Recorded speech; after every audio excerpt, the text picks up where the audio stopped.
Hello, and welcome back to Mapping Tech Monday. Last week on Mapping Tech Wednesday, we talked briefly about AI scams. Today, we're going to slow that down and explain how AI is making some old scams harder to spot. Scams themselves are not new. Fake emails, fake phone calls, fake prize messages, fake bank alerts, they've all been around for a very long time. What has changed is how convincing some of them can look and sound. In the past, many scam messages were easier to notice because they had strange wording, bad spelling, or awkward grammar. But now, scammers can use AI tools to make messages sound cleaner, more professional, and more natural. That does not mean every scam is perfect, but it does mean we cannot rely on simple spelling mistakes to protect us. A fake message might sound polite, use your name, look professional, and look like it came from a real company or a normal customer service email. The goal is to not be scared of technology. The goal is to build simple habits that make you pause before you click, reply, or send money. Today, we're going to talk about how AI has changed scams, why urgency is a major warning sign, and what simple steps you can take to protect yourself and your family. Let's get started. One of the biggest way AI has changed scams is by making them look more believable. Years ago, many scam emails were easier to spot because they had bad spelling, strange wording, or awkward grammar. Now, scammers can use AI to make fake messages sound cleaner, more professional, and more natural. A fake email might sound like it came from the bank, a delivery company, a streaming service, or a customer service department. It might say something like, "We noticed unusual activity in your account. Please verify your information but to avoid service interruption." That sounds professional, but sounding official does not make it real. AI can also help scammers make messages feel more personal. A scam text might use your name, mention a package, or refer to payment or services you actually use. But that does not mean the message is safe. Scammers may get basic information from old data breaches, public records, social media, or other places online. AI can also help scammers write better phone scripts and, in some cases, even imitate voices of loved ones. So we need to be extra careful with urgent calls, especially ones asking for money, passwords, gift cards, or personal information. The main lesson is this: do not trust a message just because it looks polished, sounds professional, or uses your name. Instead of asking, "Does this look real?" ask, "Can I verify this some other way?" One of the biggest warning signs of a scam is pressure. Scammers do not want you to think slowly, they want you to react quickly. This is why scam messages create panic, fear, excitement, or urgency. They might say your bank account is locked or your card was charged. Your package cannot be delivered, your password is about to expire, your computers have been infected, a family member is in trouble, or you won a prize.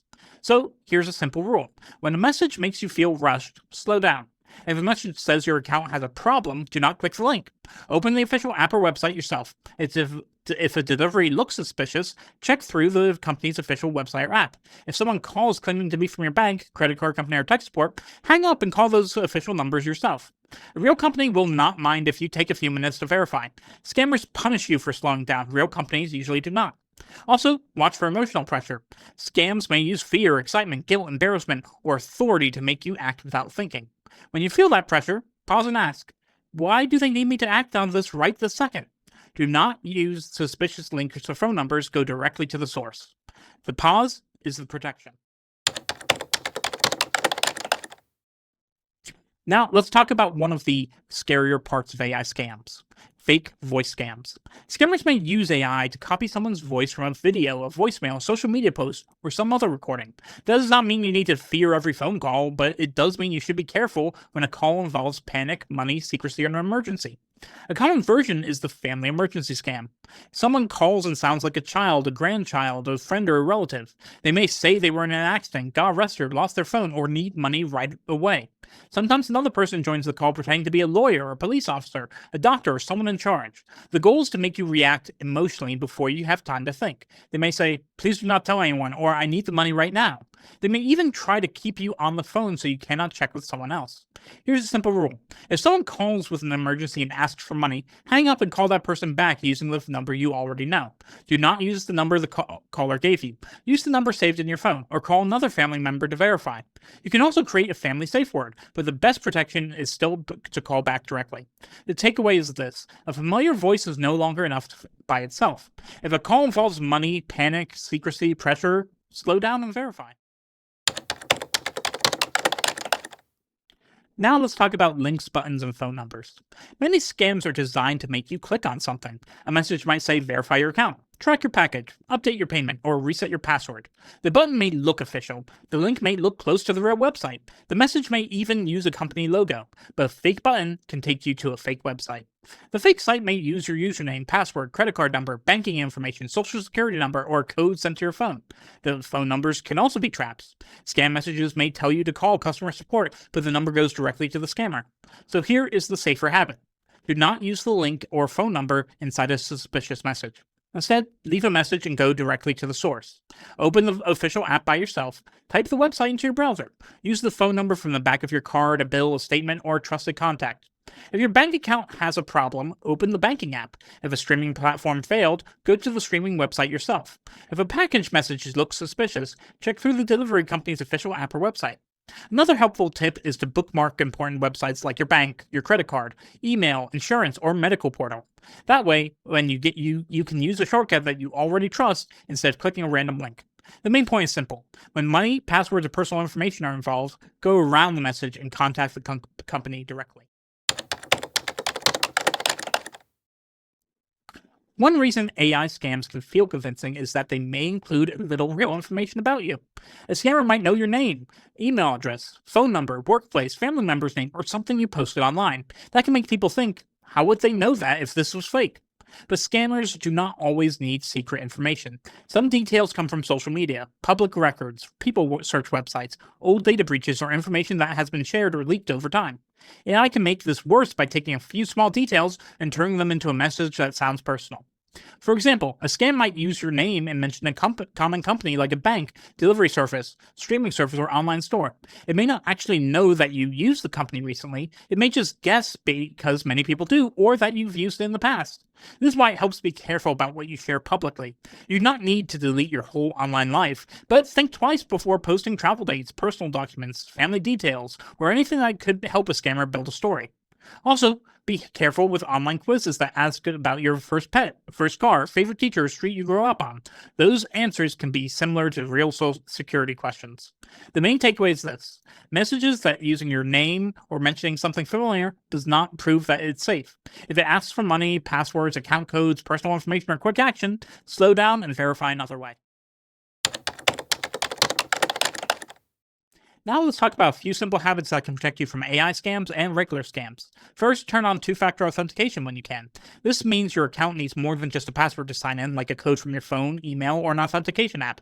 But remember, never give those security codes to someone who calls, texts, or emails you.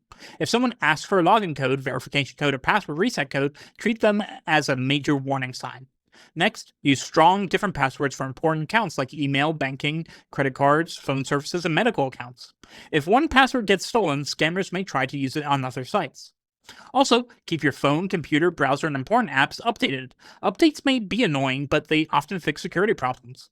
Another helpful habit is to save official phone numbers ahead of time, like your bank, your credit card company, doctor, insurance company, or close family members.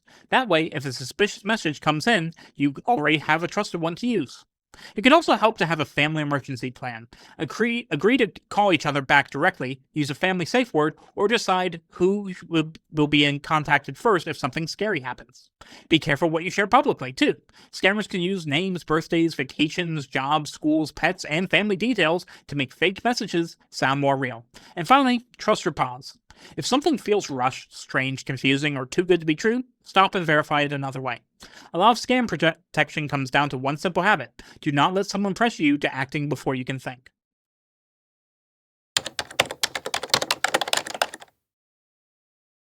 Yes, it is possible for scammers to use voice cloning tools if they have a clear enough sample of someone's voice over a long enough period of time, maybe 30 to 90 seconds of a sample. The safest habit is to be suspicious of any sudden emergency calls asking for money, gift cards, secrecy, or personal information. Hang up and call the person back using a number you already have saved.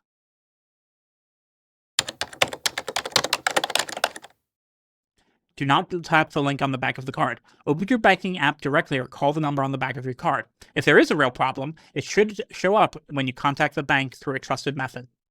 Do not tap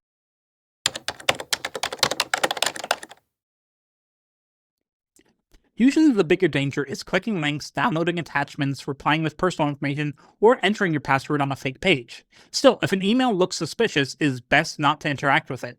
Delete it, mark it as spam or phishing, and check the company's website directly if you're concerned.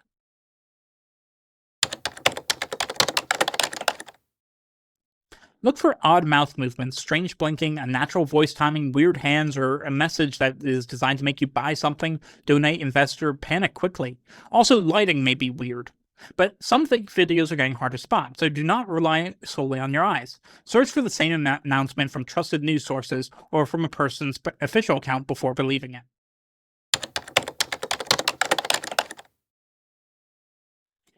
It can be helpful, but do not paste personal information like passwords, account numbers, full addresses, medical details, or social security numbers into an AI tool. You can remove personal details and ask, does this message look suspicious?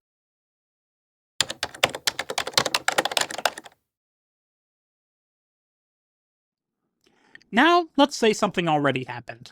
Maybe you clicked that suspicious link, typed in your password, replied to a scam text, or gave someone information over your phone. First, do not panic. Slow down and take the next safe step.